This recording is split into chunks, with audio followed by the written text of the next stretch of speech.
പിതാവിൻ്റെയും പുത്രൻ്റെയും പരിശുദ്ധാത്മാവിൻ്റെയും നാമത്തിൽ ആമേൻ. വിശുദ്ധ ലൂക്കായുടെ സുവിശേഷം 18-ാം അധ്യായം 1 മുതൽ 7 വരെ തിരുവചനങ്ങൾ.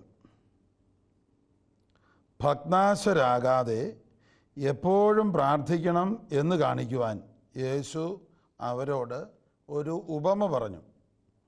ദൈവത്തെ ഭയപ്പെടുകയോ മനുഷ്യരെ മാനിക്കുകയോ ചെയ്യാത്ത ഒരു ന്യായാധിപൻ ഒരു പട്ടണത്തിൽ ഉണ്ടായിരുന്നു. ആ പട്ടണത്തിൽ ഒരു വിധവയും ഉണ്ടായിരുന്നു. അവൾ വന്ന് അവനോട്, എതിരാളികൾക്കെതിരെ എനിക്ക് നീതി നടത്തി തരണമേ എന്ന് അപേക്ഷിക്കുമായിരുന്നു. കുറേ നാളത്തേക്ക് അവൻ അത് ഗൗനിച്ചില്ല. പിന്നീട് അവൻ ഇങ്ങനെ ചിന്തിച്ചു, ഞാൻ ദൈവത്തെ ഭയപ്പെടുകയോ മനുഷ്യരെ മാനിക്കുകയോ ചെയ്യുന്നില്ല. എങ്കിലും ഈ വിധവ എന്നെ ശല്യപ്പെടുത്തുന്നത് കൊണ്ട് ഞാൻ അവൾക്ക് നീതി നടത്തി കൊടുക്കും. അല്ലെങ്കിൽ അവൾ കൂടെ കൂടെ വന്ന് എന്നെ അസഹ്യപ്പെടുത്തും. കർത്താവ് പറഞ്ഞു, നീതിരഹിതനായ ആ ന്യായാധിപൻ പറഞ്ഞത് എന്തെന്ന് ശ്രദ്ധിക്കുവിൻ. അങ്ങനെയെങ്കിൽ രാവും പകലും തന്നെ വിളിച്ചു കരയുന്ന തൻ്റെ തിരഞ്ഞെടുക്കപ്പെട്ടവർക്ക് ദൈവം നീതി നടത്തി കൊടുക്കുകയില്ലേ? അവിടുന്ന് അതിന് കാല വിളംബം വരുത്തുമോ? അവർക്ക് വേഗം നീതി നടത്തി കൊടുക്കും എന്ന് ഞാൻ നിങ്ങളോട് പറയുന്നു. ദൈവവചനമാണ് നാം കേട്ടത്. യേശുവിൽ പ്രിയപ്പെട്ട സഹോദരി സഹോദരന്മാരെ, ഏത് വിഷയത്തെക്കുറിച്ചാണ് യേശു ഈ ഉപമ പറഞ്ഞ് പൂർത്തിയാക്കുന്നത് എന്ന് പെട്ടെന്ന് എനിക്ക് മനസ്സിലാക്കാൻ സാധിക്കാതെ ഞാൻ വിഷമിക്കുകയായിരുന്നു. എന്നാൽ പരിശുദ്ധാത്മാവ് നൽകിയ ഒരു വെളിച്ചത്തിൽ ഇങ്ങനെ മനസ്സിലാക്കുവാൻ എനിക്ക് കഴിഞ്ഞു. ലൂക്കായുടെ സുവിശേഷം 18:7 അവിടുന്ന് പറയുകയാണ്, രാവും പകലും തന്നെ വിളിച്ചു കരയുന്ന തൻ്റെ തിരഞ്ഞെടുക്കപ്പെട്ടവർക്ക് ദൈവം നീതി നടത്തി കൊടുക്കുകയില്ലേ? ലോകത്തിൽ എല്ലാ മനുഷ്യരും തങ്ങളുടെ കഷ്ടതകൾ നീങ്ങിപ്പോകണമേ എന്ന് പ്രാർത്ഥിക്കുവാൻ മടിക്കുകയില്ല. ദാരിദ്ര്യപീഡ, രോഗപീഡ, കുടുംബത്തിലെ അസ്വസ്ഥതകൾ ഇതെല്ലാം മാറിപ്പോകണമേ എന്ന് ദൈവവിശ്വാസമില്ല എന്ന് പറയുന്നവർ പോലും പ്രാർത്ഥിക്കും. എന്നാൽ പ്രാർത്ഥന കഴിഞ്ഞ് അവർക്ക് ജീവിതത്തിൽ പ്രാർത്ഥനയുടെ ഫലം സാധിച്ചു കഴിഞ്ഞാൽ തന്നെ അവരുടെ ജീവിതത്തിൽ സ്ഥായിയായ മാറ്റം ഉണ്ടായിക്കൊള്ളണമെന്നില്ല. പ്രാർത്ഥനയെക്കുറിച്ചുള്ള യേശുവിൻ്റെ പ്രബോധനം ആർക്കു വേണ്ടിയാണ് എന്ന് ചിന്തിക്കുവാൻ ദൈവം എനിക്ക് നൽകിയ ഒരു വെളിച്ചത്തിൽ ഞാൻ കണ്ടെത്തിയതാണ് പ്രാർത്ഥനയെക്കുറിച്ചുള്ള മടുപ്പ് കൂടാതെ പ്രാർത്ഥിക്കുക, ഭഗ്നാശരാകാതെ പ്രാർത്ഥിക്കുക, എപ്പോഴും പ്രാർത്ഥിക്കുക എന്ന പ്രബോധനം നൽകുന്ന യേശു ഈ പ്രബോധനം ആർക്കാണ് നൽകുക?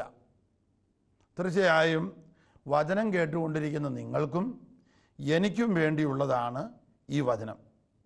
എന്താണ് നിങ്ങളുടെയും എൻ്റെയും നമ്മളെല്ലാവരുടെയും പ്രത്യേകത?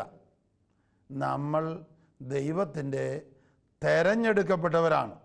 പരിശുദ്ധാത്മാവായ ദൈവം ആകർഷിക്കാതെ എനിക്കോ നിങ്ങൾക്കോ ഒരു വചന ശുശ്രൂഷയുടെ മുമ്പിൽ ആയിരിക്കുവാൻ സാധിക്കുകയില്ല. അതിൻ്റെ സൂചന, വളരെ പ്രത്യേകമായിട്ടുള്ള ഒരു സൂചന ഇതിനുണ്ട്. ദൈവം നമ്മളെ വളരെ പ്രത്യേകമായി എന്തോ കാര്യത്തിനു വേണ്ടി തെരഞ്ഞെടുത്തിരിക്കുന്നു. യോഹന്നാൻ്റെ സുവിശേഷം 15-ാം അധ്യായം 16-ാം തിരുവചനത്തിൽ നാം ഇപ്രകാരം വായിക്കുന്നു. യേശു അരുളി ചെയ്യുന്നു, നിങ്ങൾ എന്നെ തിരഞ്ഞെടുക്കുകയല്ല, ഞാൻ നിങ്ങളെ തിരഞ്ഞെടുക്കുകയാണ് ചെയ്തത്. എന്തിനു വേണ്ടിയാണ് ദൈവം നമ്മളെ തിരഞ്ഞെടുത്തിരിക്കുന്നത്? നിങ്ങൾ പോയി ഫലം പുറപ്പെടുവിക്കുന്നതിനും നിങ്ങളുടെ ഫലം നിലനിൽക്കുന്നതിനും വേണ്ടി ഞാൻ നിങ്ങളെ നിയോഗിച്ചിരിക്കുന്നു. തന്മൂലം നിങ്ങൾ എൻ്റെ നാമത്തിൽ പിതാവിനോട് ചോദിക്കുന്നത് എന്തും അവിടുന്ന് നിങ്ങൾക്ക് നൽകും. പിതാവിനോട് നാം എന്ത് ചോദിച്ചാലും അവിടുന്ന് തരും എന്ന് പറയുമ്പോൾ നാം ചോദിക്കുന്ന അപേക്ഷകൾ പരിശുദ്ധാത്മാവിനാൽ നയിക്കപ്പെടുന്ന, പരിശുദ്ധാത്മാവ് ഏറ്റവും പ്രധാനപ്പെട്ടത് എന്ന് മനസ്സിലാക്കി തരുന്ന കാര്യങ്ങൾക്ക് വേണ്ടിയായിരിക്കും നാം പ്രാർത്ഥിക്കുവാൻ പോകുന്നത്. കാരണം നമ്മൾ ദൈവത്തിൻ്റെ തിരഞ്ഞെടുക്കപ്പെട്ടവരാണ്. യേശു അരുളി ചെയ്യുന്നു, നിങ്ങൾ എന്നെ തിരഞ്ഞെടുത്തതല്ല, ഞാൻ നിങ്ങളെ തിരഞ്ഞെടുത്തതാണ്. എന്തിനു വേണ്ടി? വളരെ പ്രത്യേകമായ ഒരു പദ്ധതിക്ക് വേണ്ടി. നിങ്ങൾ പോയി ഫലം പുറപ്പെടുവിക്കണം. നിങ്ങളുടെ സ്വാർത്ഥതയുടെ കൂടാരത്തിൽ നിന്ന് പുറത്തേക്ക് പോയി അനേകരുടെ നന്മയ്ക്ക് വേണ്ടി, അനേകരുടെ രക്ഷയ്ക്ക് വേണ്ടി, അനേകരെ സമാധാനത്തിലേക്കും ആശ്വാസത്തിലേക്കും സൗഖ്യത്തിലേക്കും നിത്യജീവനിലേക്കും നയിക്കുന്ന കാര്യങ്ങൾക്ക് വേണ്ടി നിങ്ങൾ പ്രാർത്ഥിക്കണം. ഒരുപക്ഷേ ഈ പ്രാർത്ഥന ആരംഭിക്കുന്നത് നമ്മൾ ഓരോരുത്തരുടെയും ഒരു തകർച്ചയുടെ, ഒരു ദുഃഖത്തിൻ്റെ, ഒരു പരാജയത്തിൻ്റെ, ഒരു ബലഹീനതയുടെ മേഖലയിൽ നിന്നായിരിക്കാം. നമ്മുടെ തകർച്ച, നമ്മുടെ കഷ്ടത, നമ്മുടെ വേദന, നമ്മുടെ രോഗം, നമ്മുടെ കുടുംബത്തിലെ പ്രശ്നം തീർച്ചയായും നമ്മളെ അസ്വസ്ഥപ്പെടുത്തും, നമ്മളെ വേദനിപ്പിക്കും, നമ്മുടെ മനസ്സിനെ പീഡിപ്പിക്കും. ഇത് മാറിക്കിട്ടാൻ പ്രാർത്ഥിക്കുന്നതിനേക്കാൾ ഉപരി ഈ അവസ്ഥകളെ ഓർത്ത് ദൈവത്തെ സ്തുതിക്കുക എന്ന ഒരു പ്രബോധനം കഴിഞ്ഞ അനേക വർഷങ്ങളായി കേരള സഭയിൽ, ഭാരതസഭയിൽ വചന ശുശ്രൂഷകളിലൂടെ കർത്താവ് നൽകിക്കൊണ്ടിരിക്കുകയാണ്. നിങ്ങളുടെ ആകുലതകളും നിങ്ങളുടെ ഉത്കണ്ഠകളും നിങ്ങളുടെ പരാതികളും നിങ്ങളുടെ വേവലാതികളും എന്നെ ഏൽപ്പിക്കുക. നിങ്ങളുടെ ഇപ്പോഴത്തെ അവസ്ഥാവിശേഷങ്ങളെക്കുറിച്ച്, ദുഃഖ അവസ്ഥകളെക്കുറിച്ച് പ്രത്യാശയിൽ ദൈവത്തെ സ്തുതിച്ച് ഇതുപോലെ മാനസിക പീഡയോ സാമ്പത്തിക തകർച്ചയോ കുടുംബ തകർച്ചയോ അനുഭവിക്കുന്ന അനേകായിരങ്ങൾക്ക് വേണ്ടി കൂടെ പ്രാർത്ഥിക്കുക. എന്താണ് നമ്മൾ പ്രാർത്ഥിക്കുക? നമുക്ക് വേണ്ടിയും മറ്റുള്ളവർക്ക് വേണ്ടിയും പ്രാർത്ഥിക്കുമ്പോൾ പ്രഥമത നമ്മൾ പ്രാർത്ഥിക്കുവാൻ ദൈവം ഇഷ്ടപ്പെടുന്നൊരു കാര്യമാണ് പാപമോചനത്തിനു വേണ്ടി പ്രാർത്ഥിക്കുക. ദൈവമേ, ഞങ്ങളുടെ മേൽ കരുണയായിരിക്കണമേ. ഞങ്ങളുടെയും ഞങ്ങളുടെ കുടുംബാംഗങ്ങളുടെയും ഞങ്ങളുടെ പൂർവികരുടെയും പാപങ്ങൾ ക്ഷമിക്കണമേ. അതോടൊപ്പം ഞങ്ങളെപ്പോലെയുള്ള അനേകായിരങ്ങളുടെ മേൽ കരുണയായിരിക്കണമേ. അവർക്ക് വേണ്ടിയും കർത്താവായ യേശു കുരിശിൽ പീഡ സഹിച്ച് പാപപരിഹാര ബലിയായി തീർന്നതാണല്ലോ. ആകയാൽ ദൈവമേ, പിതാവേ, ഞങ്ങൾ പ്രാർത്ഥിക്കുന്നു, ഞങ്ങളുടെ മേലും അനേകായിരങ്ങളുടെ മേലും കരുണയായിരിക്കണമേ. പാപം ക്ഷമിച്ച് പരിശുദ്ധാത്മാവ് കൊണ്ട് നിറയ്ക്കണമേ. എന്താണ് പരിശുദ്ധാത്മാവ് കൊണ്ട് നിറയ്ക്കണമേ എന്ന് നാം പ്രാർത്ഥിക്കണമെന്ന് ദൈവം അഭിലഷിക്കുന്നത്? 8500ഓളം ബൈബിൾ വാഗ്ദാനങ്ങളിൽ, ബൈബിളിൽ കൊടുത്തിട്ടുള്ള വാഗ്ദാനങ്ങളിൽ ഏറ്റവും പ്രധാനപ്പെട്ട ഒരു വാഗ്ദാനമാണ് ജോവേൽ പ്രവാചകനിലൂടെ ദൈവം വാഗ്ദാനം ചെയ്തത്.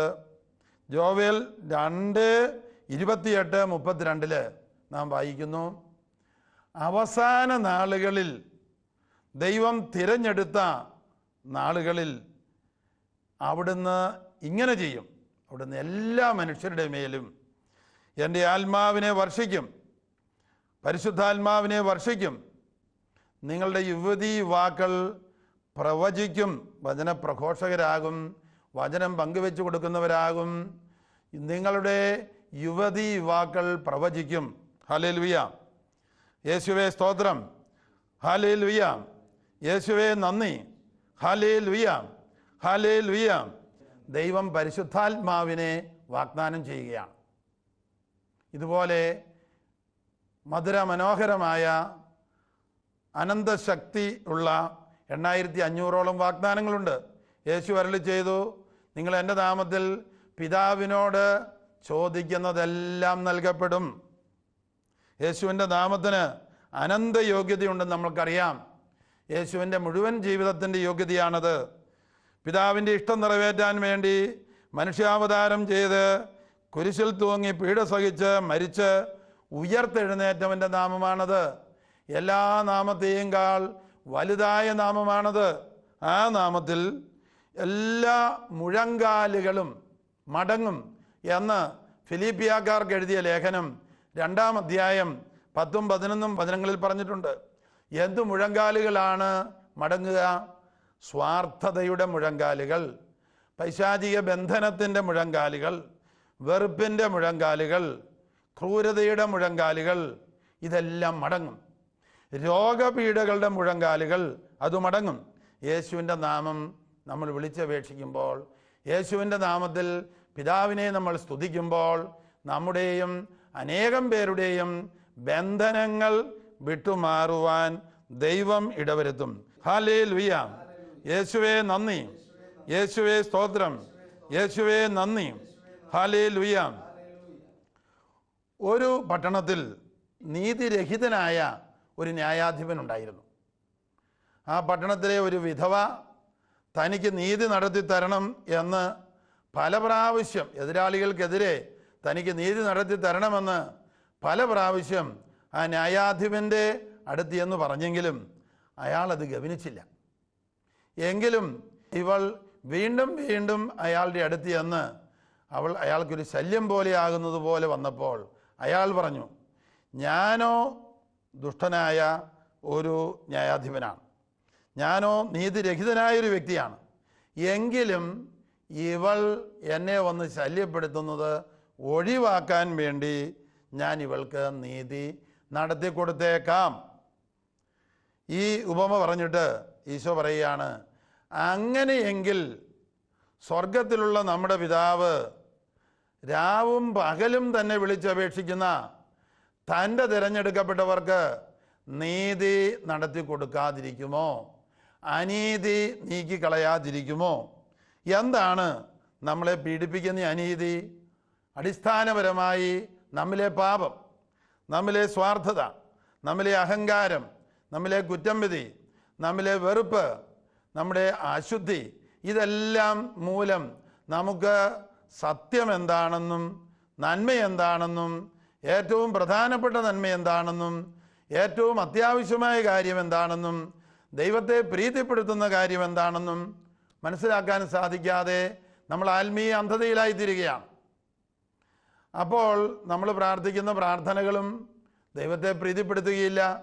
നമ്മുടെ ഭൗതികമായ സുഖസൗകര്യങ്ങൾക്ക് വേണ്ടിയായിരിക്കും പലപ്പോഴും നമ്മൾ പ്രാർത്ഥിക്കുന്നത്. ഈ ലോക നേട്ടങ്ങൾക്ക് വേണ്ടിയായിരിക്കും പലപ്പോഴും നമ്മൾ പ്രാർത്ഥിക്കുന്നത്. അങ്ങനെയാണെങ്കിൽ തന്നെ ദൈവമായ കർത്താവായ യേശു പറയുകയാണ്, നിങ്ങൾ വീണ്ടും വീണ്ടും വീണ്ടും പ്രാർത്ഥിക്കണം, നിങ്ങൾ പ്രാർത്ഥിച്ചുകൊണ്ടേയിരിക്കണം. പ്രാർത്ഥിക്കുന്ന വ്യക്തി ദൈവത്തിൻ്റെ വെളിച്ചം സ്വീകരിച്ച് മാനസാന്തരപ്പെടുന്ന ഒരു സമയം വരും. ദൈവത്തിൻ്റെ പ്രകാശം, ദൈവത്തിൻ്റെ വെള്ളി വെളിച്ചം നമ്മുടെ മനസ്സിൽ വന്ന് പതിഞ്ഞ് നമ്മൾ ഇപ്പോൾ പ്രാർത്ഥിക്കുന്ന വിഷയത്തേക്കാൾ വളരെ പ്രധാനപ്പെട്ട കാര്യങ്ങൾ പ്രാർത്ഥിക്കാനുണ്ടെന്നും നമുക്കും അനേകർക്കും പ്രയോജനപ്പെടുന്ന, ലോകം മുഴുവനും പ്രയോജനപ്പെടുന്ന വലിയ വലിയ കാര്യങ്ങൾ കണ്ടെത്താനുണ്ട്, തിരിച്ചറിയാനുണ്ട്, പ്രാർത്ഥിക്കാനുണ്ട്. എൻ്റെ ജീവിതത്തിൽ മാറ്റം വരുത്താനുണ്ട്, എൻ്റെ ജീവിതത്തിൽ കുറവുകളുണ്ട്, എൻ്റെ ജീവിതത്തിൽ സ്വാർത്ഥതകളുണ്ട്, എൻ്റെ ജീവിതത്തിൽ ഔദാര്യമില്ലായ്മയുണ്ട്, എന്നേക്കാൾ സഹനമുള്ള, സാമ്പത്തിക തകർച്ചയുള്ള, ദാരിദ്ര്യ പീഡയുള്ള അവർക്കൊന്നും വേണ്ടി ഞാൻ പ്രാർത്ഥിക്കുന്നില്ല. ഞാൻ മുട്ടിപ്പായി പ്രാർത്ഥിക്കുന്നത് എൻ്റെ ഒരുപക്ഷെ സ്വാർത്ഥ ലക്ഷ്യങ്ങൾ സാധിക്കാൻ വേണ്ടിയാണ്. എനിക്ക് മാറ്റം വരണം, എനിക്ക് മാനസാന്തരം വരണം, എനിക്ക് വിശുദ്ധീകരണം ഉണ്ടാകണം.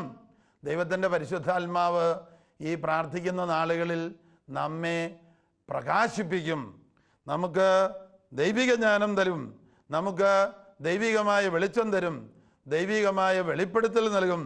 അങ്ങനെ നമ്മുടെ ജീവിതത്തിൽ ഒരു മാറ്റം, ഒരു മാനസാന്തരം, ഒരു വിശുദ്ധീകരണം ഉണ്ടാകും. നമ്മിലെ ആത്മീയ അന്ധത മാറിപ്പോകാനിടയാകും. Hallelujah, hallelujah. യേശുവേ സ്തോത്രം, യേശുവേ നന്ദി, ഹല്ലേലൂയ. വിധവ, ലൂക്കാ 18 വിധവ പ്രാർത്ഥിക്കുന്നത് മിക്കവാറും അവർക്ക് ഉണ്ടായ ദുരിതങ്ങൾ മാറി കിട്ടാനോ അനീതി മാറി കിട്ടാനോ ഒക്കെ വേണ്ടിയായിരിക്കാം. എന്നാൽ ദൈവമായതുകൊണ്ട്, ദൈവം പ്രകാശമായതുകൊണ്ട്, ദൈവത്തോടുള്ള ദൈവഭക്തന്റെ പ്രാർത്ഥനയിൽ ദൈവം പ്രസാദിച്ച് പുതിയ വെളിപ്പെടുത്തലുകൾ നൽകും. ജെറമിയാ പ്രവാചകന്റെ പ്രവചനം 33-ാം അധ്യായം 3-ാം തിരുവചനത്തിൽ ദൈവം നമ്മളോട് അരുളി ചെയ്യുന്നുണ്ടല്ലോ, എന്നെ വിളിക്കുക എന്ന് പറയുമ്പോൾ എന്നെ വിളിച്ച് അപേക്ഷിക്കുന്നതിന് ഒരു മടുപ്പും നിങ്ങൾ വിചാരിക്കേണ്ട. എൻ്റെ നാമം ഏറ്റുപറഞ്ഞ് സ്തുതിക്കുന്നതിന് നിങ്ങൾ മടുപ്പ് വിചാരിക്കേണ്ട. എന്നെ വിളിക്കുക, നിങ്ങളുടെ ബുദ്ധിക്കതീതമായ കാര്യങ്ങൾ ഞാൻ വെളിപ്പെടുത്തി തരും. Praise the Lord, hallelujah. Jeremiah പ്രവചനം 29:11-14 നാം വായിക്കുന്നുണ്ട്. ദൈവം അരുളി ചെയ്യുന്നു, എനിക്ക് നിങ്ങളെക്കുറിച്ചൊരു പദ്ധതിയുണ്ട്. നാശത്തിനുള്ള പദ്ധതിയല്ല, ക്ഷേമത്തിനുള്ള പദ്ധതിയാണ്. നിങ്ങൾക്ക് ശുഭകരമായ ഭാവിയും പ്രത്യാശയും നൽകുന്ന പദ്ധതി.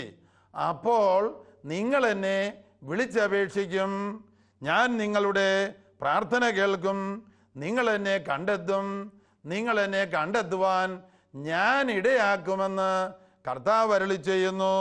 നിങ്ങളുടെ ഐശ്വര്യം ഞാൻ പുനഃസ്ഥാപിക്കും. Hallelujah, hallelujah. നിങ്ങൾ എവിടെയായിരുന്നാലും കൈകൾ ഉയർത്തി, സ്വരം ഉയർത്തി ദൈവത്തെ സ്തുതിക്കുക. ദൈവത്തെ സ്തുതിക്കുമ്പോൾ, ദൈവസ്തുതിയിൽ ആനന്ദിക്കുമ്പോൾ, ദൈവത്തിൻ്റെ നാമം ഏറ്റുപറയുമ്പോൾ ദൈവ സാന്നിധ്യവും ദൈവശക്തിയും ദൈവിക വിടുതലും നമ്മുടെ അടുത്തേക്ക് കടന്നു വരും. അങ്ങനെ നമ്മളെ അനുഗ്രഹിക്കാനാണ് നമ്മളെ ദൈവം ഇപ്പോൾ ഒരുമിച്ച് കൂട്ടിയിരിക്കുന്നത്. ഈ ശുശ്രൂഷ നടക്കുമ്പോൾ തന്നെ അവിടുന്ന് രോഗികളെ സുഖപ്പെടുത്തിക്കൊണ്ടിരിപ്പുണ്ട്. ശാരീരിക രോഗങ്ങൾ, ആന്തരികമായ ബന്ധനങ്ങൾ, മനസ്സിലെ ഓർത്തോർത്തുള്ള ദുഃഖം, മനോപീഡകൾ, എപ്പോൾ ഏകാന്തതയിലിരുന്നാലും പ്രാർത്ഥിക്കാനിരുന്നാലും ഓടിയെത്തുന്ന പല വിചാരങ്ങളും, പല വിചാര പീഡകളും, ഓർത്തോർത്തുള്ള ദുഃഖവും കർത്താവിൻ്റെ തിരുസന്നിധിയിൽ ആയിരിക്കുമ്പോൾ കർത്താവിൻ്റെ പരിശുദ്ധാത്മാവിൻ്റെ ദിവ്യസ്പർശനം സ്വീകരിച്ച് ആ തിന്മകൾ വിട്ടുപോകുന്നു. Hallelujah, hallelujah.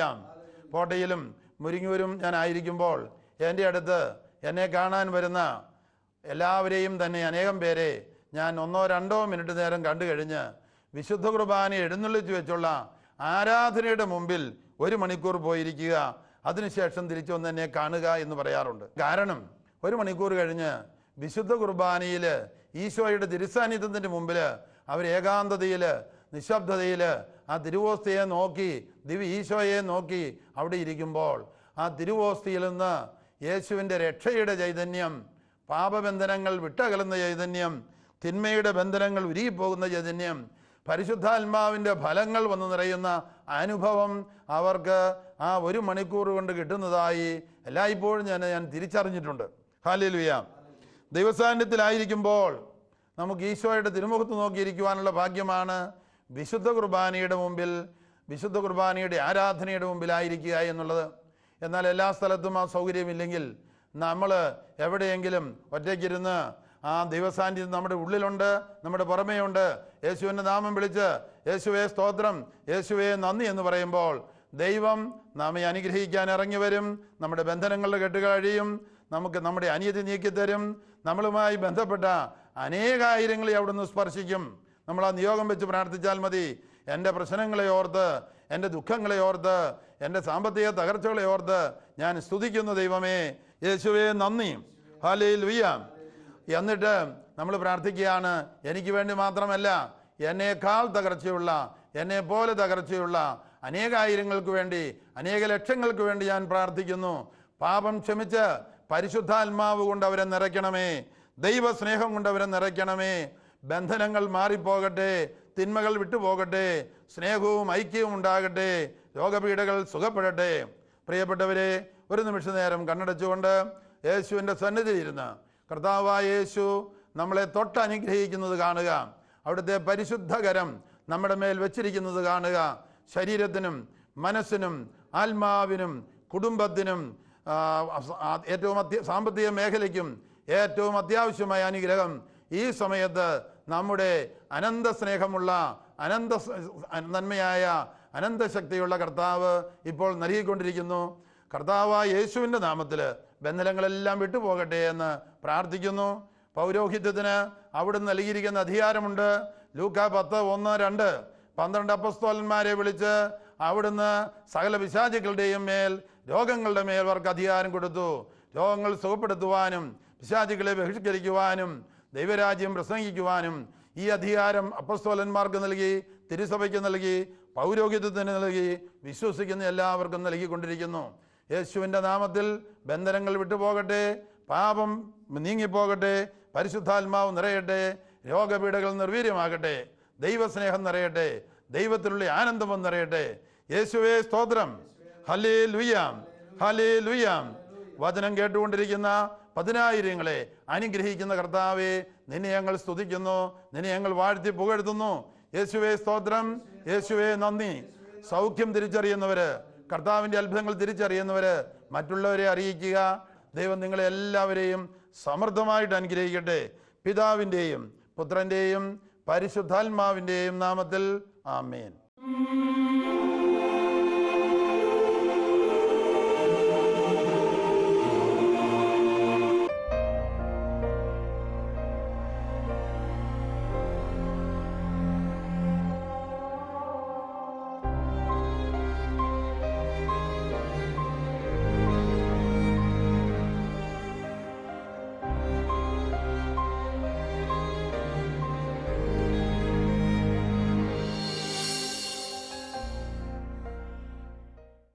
വിശദ വിവരങ്ങൾക്ക് director, divine vision, divine retreat centre, Muringoor, Chalakudy 680316, Kerala, south India. Telephone 0091 480 270 8098, 0091 480 270 2613. Fax 0091 480 270 8097.